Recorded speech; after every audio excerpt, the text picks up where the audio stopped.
Hi everyone, I'm Phoenix Kawamoto, Project Director for the Greater New Paltz Community Partnership, a drug-free communities grant project serving the youth and families of the New Paltz School District here in Ulster County, New York. I'd like to welcome you to the next segment of Building Hope and Breaking Down Walls, our educational series on opiate and heroin addiction and helping families understand some of the issues and locate the resources available to help them should they have someone in their lives who may have a problem with opiates or heroin. Thank you so much for joining us. Today, I'm very happy to introduce and work with both Eric Dentrone, Regional Coordinator for Arms Acres and Conifer Park, and Chris Dennehy, Clinical Director here at Step 1. Thank you both so much for offering your time and your information. I know it's going to be really helpful to the parents and the family members who are watching. And special thanks to Step 1, who's been offering their space for this video recording. So welcome. Thank you. And yeah, really, thank you.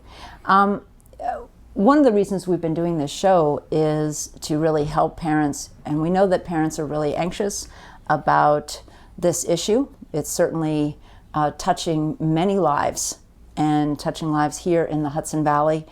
And we're really working very hard at the partnership to work with our collaborative partners, such as yourselves, to bring that information to them so that it can be of service. One of the things that we often hear from parents is, how would I know? You know, what do I look for? Yeah. So, Chris, can you start us off with that one? Yeah, thank you, Phoenix. And we have here at Step 1, we're outpatient substance abuse treatment, as well as co-occurring disorders, mental health issues. And so we tend to see folks who are using, and maybe they're still using, maybe they just got off of using opiates. So with the opiates and heroin, like you said, which are all the same type of drug, it's a pain blocker. So it tends to shut down the ability to feel any discomfort. So where in someone that you imagine might be using substances, they may seem drowsy. You know, somebody who's drunk is kind of a little slurry. If they've been smoking weed and they're stoned, you know, there's people tend to notice those effects. With opiates, the person might seem a bit more energized or confident or more talkative than they usually are, because it's actually suppressing their ability to feel self-conscious or insecure. So that's part of the interpersonal part you might see. Now, as they continue to use, they might isolate more emotionally and not be as talkative. There's physiologically, there's effects where the pupils of the eyes, specific to opiates, become pinned, what's called. They become smaller. The face might be flush with some spotty redness.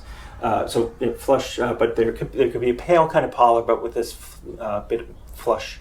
It might be nauseous when they first use. Their throat might have like a gravelly sound to it, like that kind of sound when you want somebody to could you just clear your throat? It's like kind of gravelly, because the opiate, the chemical of the opiate, and heroin also being an opiate, will sort of relax the throat muscles, and so you get less of the pitchy kind of thing. That's where it's tighter. So there's this gravelly. There might be a glazed point to the eyes. When somebody's been using opiates, the classic sign is what's called the nod, where they do this. They'll be talking to you, and if you're speaking to them, and then they stop speaking and you are just speaking, so then they'll just sort of, their eyes will roll back a bit, their mouth will go. So that's different from someone falling asleep. Someone who's very tired will their eyes will close. Big difference is that if you see me nodding out and ask me a question, I will respond to you as if I was just sitting here looking at you the whole time. Because while I'm under the influence of opiates, I don't know that I'm nodding. Somebody who's falling asleep won't be paying attention. They won't know what you were just talking about because they're going unconscious. The opiates, that sort of sleepiness isn't sleep. It's a very relaxed state. So these are some of the very more obvious signs. And then it's similar to other substances, there's a change in friends, change in the social scene. They'll let go of some of their friends that maybe they were more active with sports and activities, and they'll be hanging out with more friends who are more known to be users of substances.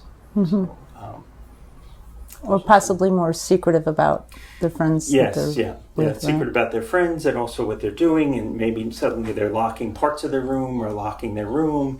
Now this could be just adolescence. So any one of these signs, besides the pinned pupils and such, and the nodding, any one of those signs could be something else. But you start getting more and more a compilation of these signs and symptoms. Now we're looking at it's most likely opiates. So they can be used in various ways. Opiates. So there's the heroin, which is usually a powder form initially, but then the pills, hydrocodones, oxycontins, Vicodin, which come in pill form, which then can be crushed up and snorted, intranasal, cooked down and injected, taken orally by mouth. Some people will smoke heroin, so it can be used in various forms. Now, if somebody is, chances are they're not going to go to needles right off the bat. So if you have a loved one that you're noticing some of these symptoms, they're probably if they're not taking the pills orally still, they're snorting them, crushing them down. So they'll have sort of a redness around their nostrils, if they've just ingested. But they're going to play with their nose more.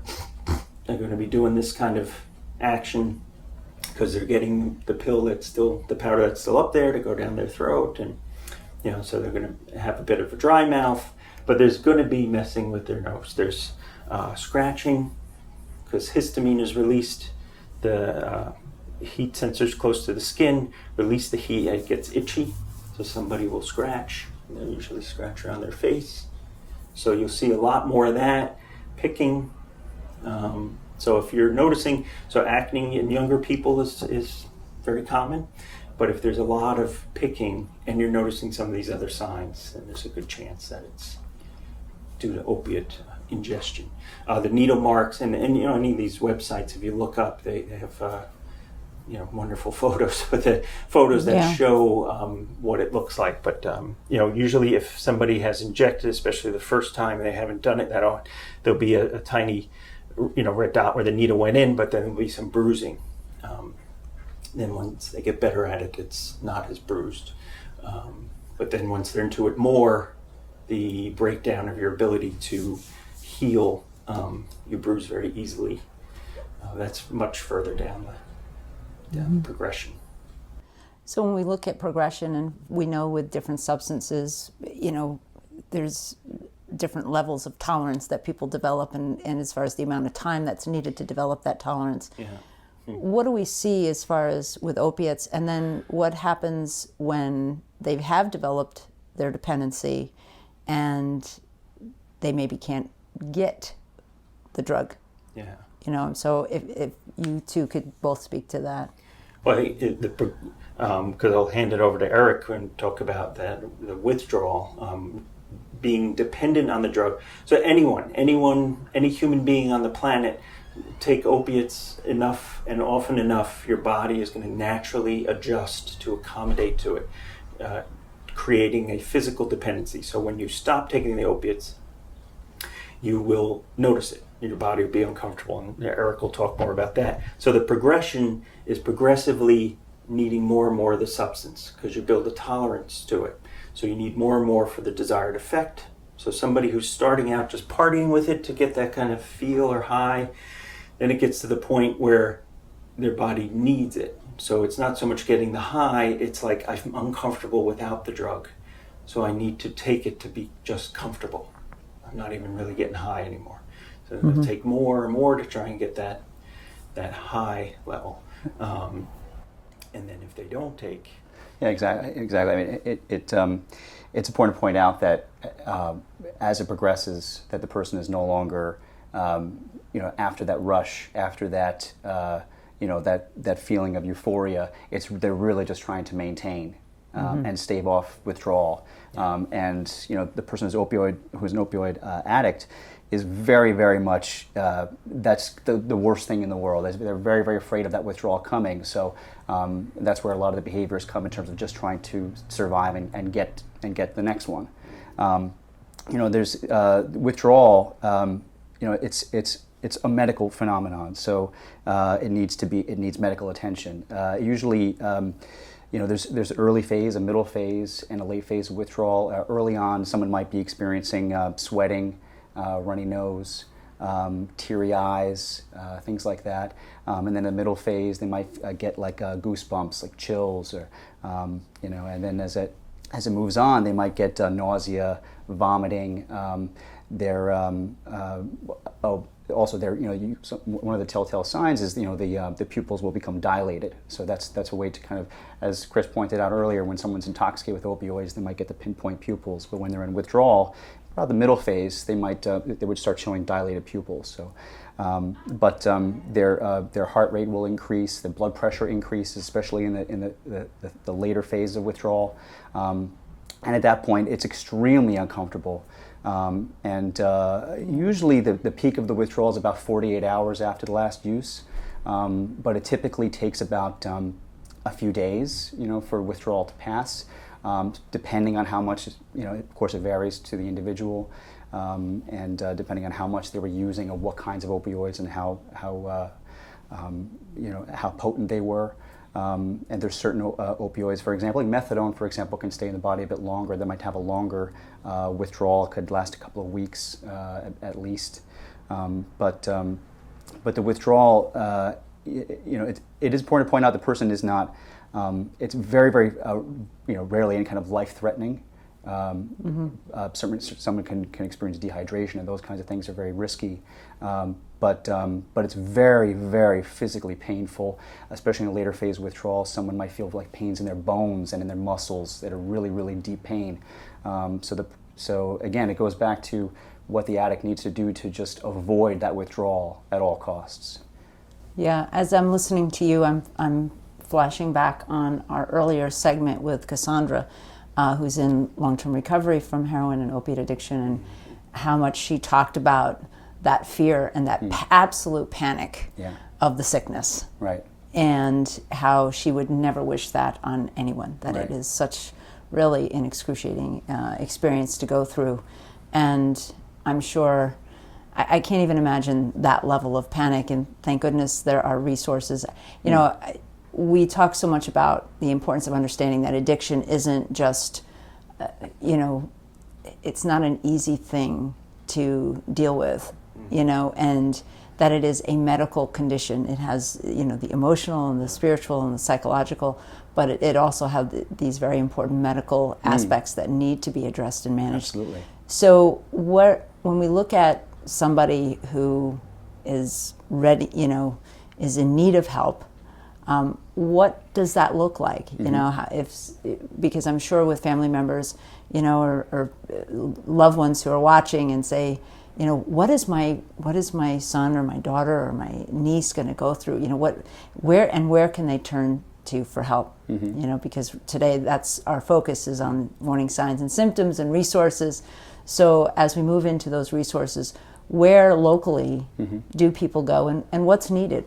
How do we help? Well, I think it's important to point out that there are many different levels of care, and it's not one size fits all. It really depends on the individual. It depends on what their individual clinical needs would be, whether or not they have serious medical conditions going on or serious mental health concerns to go along with opioid withdrawal. That might point the person in the direction of whether it's a hospital-based detox program or a freestanding non-hospital-based detox program, or what we call medically supervised. That's Arms Acres and Conifer Park would be an example of that level of care. The medically managed one would be like Health Alliance here in Ulster County, the First Step program that's there. And then there's opioid treatment programs in the community. Methadone is certainly an option, and that is a very, very viable option for a lot of people.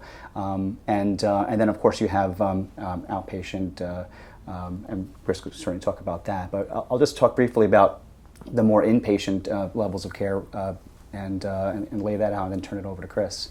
So a medically managed hospital-based detox program, as I said, would be someone who has pretty acute medical needs as well as the substance use disorder. So whether they have some cardiac issues or seizure disorder or any kind of a serious medical problem that might be exacerbated by going through the withdrawal process, they need to be in the highest level of care possible, and that'd be a medically managed, like Health Alliance Hospital.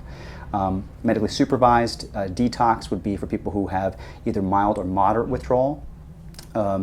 Opioids certainly would fit within that. That'd be manageable in the medically supervised detox. And a medically supervised could also accommodate people who have co-occurring chronic mental health disorders or co-occurring chronic medical conditions, but not acute. So just to kind of to differentiate between the different levels.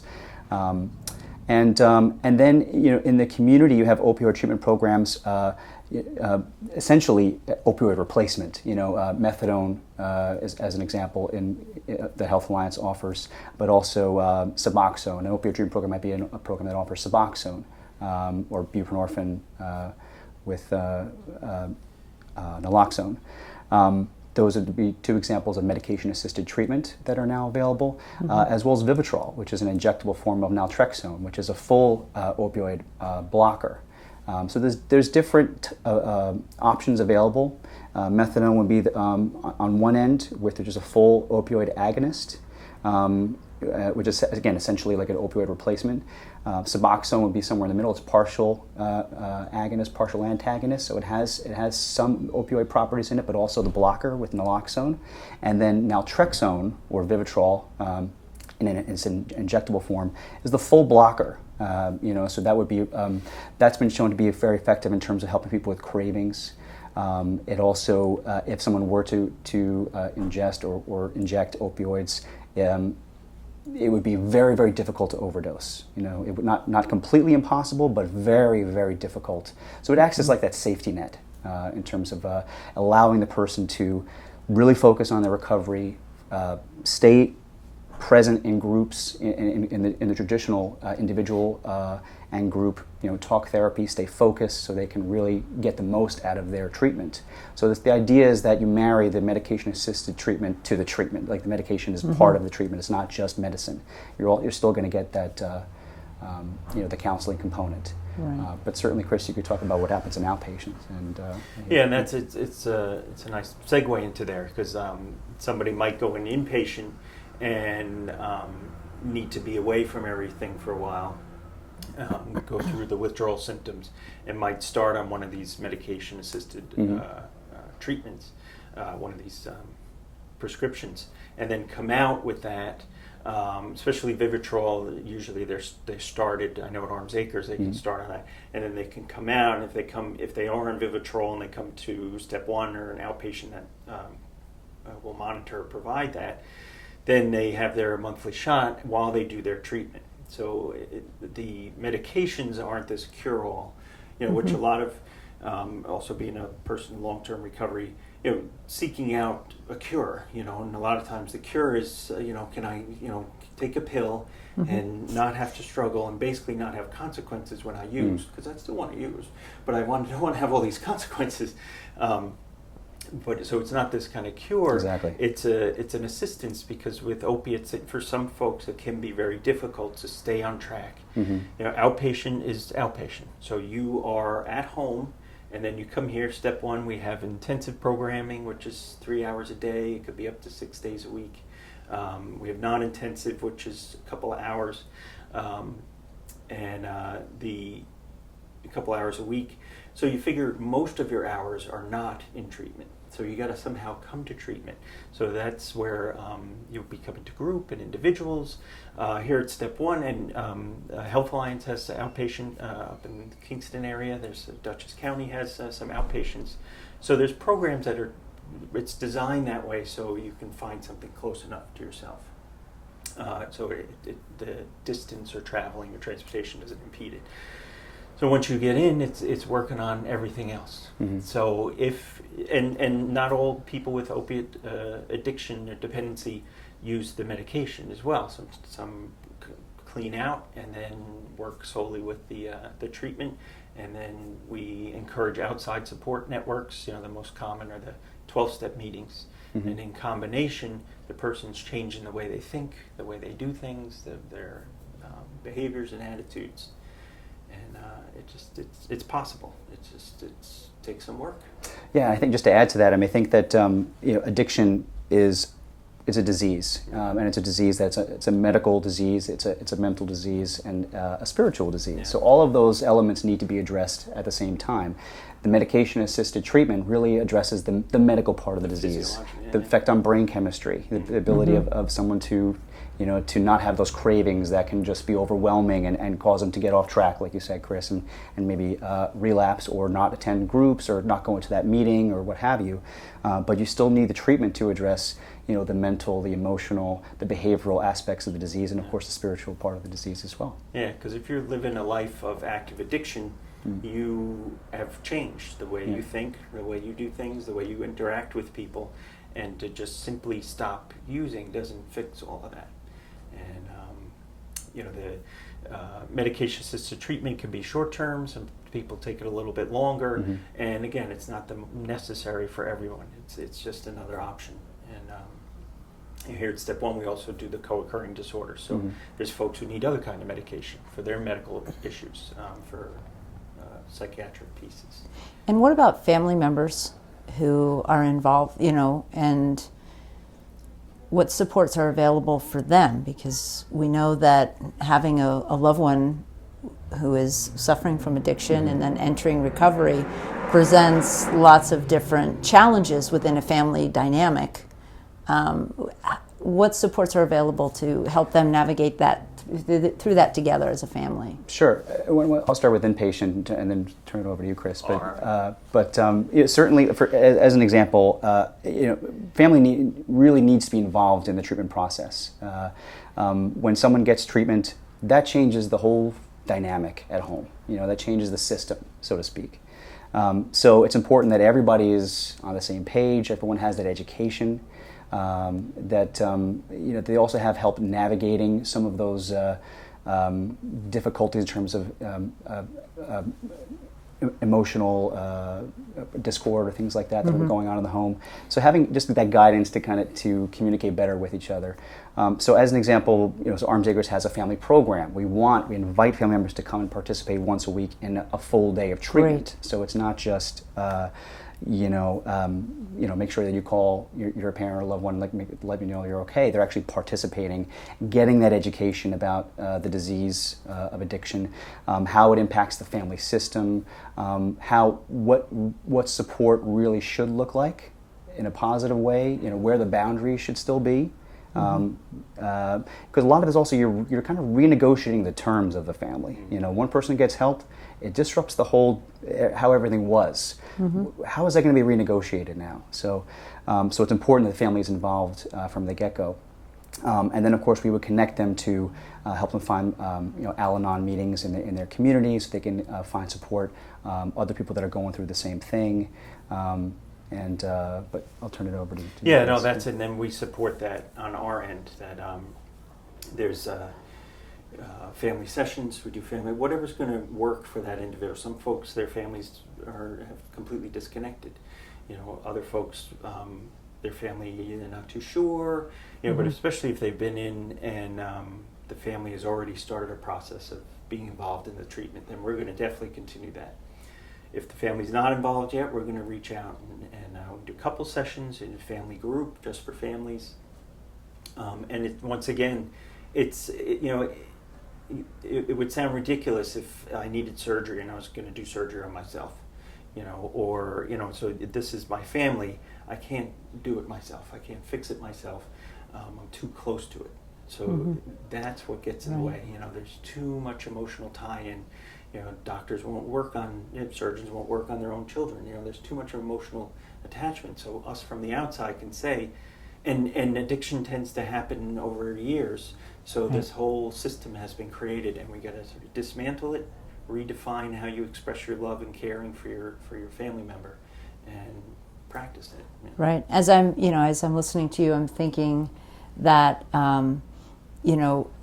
just as the addict's disease is progressing, everyone is trying to anchor and readjust and try to create some kind of balance, and then all of a sudden, you're so focused on what you're doing to survive in that family and try to help hold it together, that now when it shifts, it's a whole new balance, and it's a whole new, and when you're so enmeshed in it, you can't see it because you're in it, and so to have that assistance. Yeah, moving from just surviving to living again. This is a whole new life. We're not going back to the old life. This is a new life, because now we have recovery, we have addiction that has shredded a whole bunch of relationships, all sorts of things. We're talking about the progression with the opiates. Stuff missing, jewelry, money. This person you love that's in there somewhere is now trapped by this addiction, and you've worked your way around it to sort of accommodate this, and it becomes a family disease. Yeah. One other thing that we should point out in terms of resources is, so opioid addiction, the withdrawal, as we know, is not life-threatening, but opioid addiction is dangerous and deadly. We know that. There's been so many deaths and overdoses, certainly in our community. So it's important that every family in the community, if they think a loved one may or may not be abusing opioids, to have a Narcan kit at home or just ready. And Narcan is naloxone, which is an opioid blocker. It's essentially life-saving medicine. Essentially, it's an antidote to opioid overdose. And there's an intranasal form of it available, so it doesn't have to be an injection. But people can now get it from their pharmacies and insurance companies. There was a law passed in June that mandates all insurance companies to pay for this.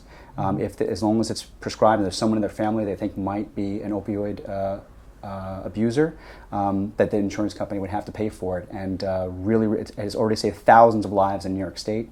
So it's really important that this is more readily available and people have it on hand. And there's lots of trainings going on now in the community. Why don't you talk about that? Well, I know we're about to wrap up here, but we do trainings at Step 1. I know that there's the partnership also offers them. But naloxone will bring someone back from an overdose, and the training talks about if you get the training that you don't. It's not dangerous if you give it to them and they didn't really need it as well, and just that point. Right. So they're encouraging anyone. Yeah. So I know we need to wrap up. Yeah. I want to thank everyone. We're going to talk more in our next segment. We'll be working with, again, Chris and Eric are going to demonstrate different ways in which you can have those conversations, which can be really challenging with someone you love, to venture in that area if you have a concern. So please tune in for the next segment. And thank you so much for your time today, and thank both of you for being here and for offering this information for our community. So we'll see you at the next segment, and again, thank you very much.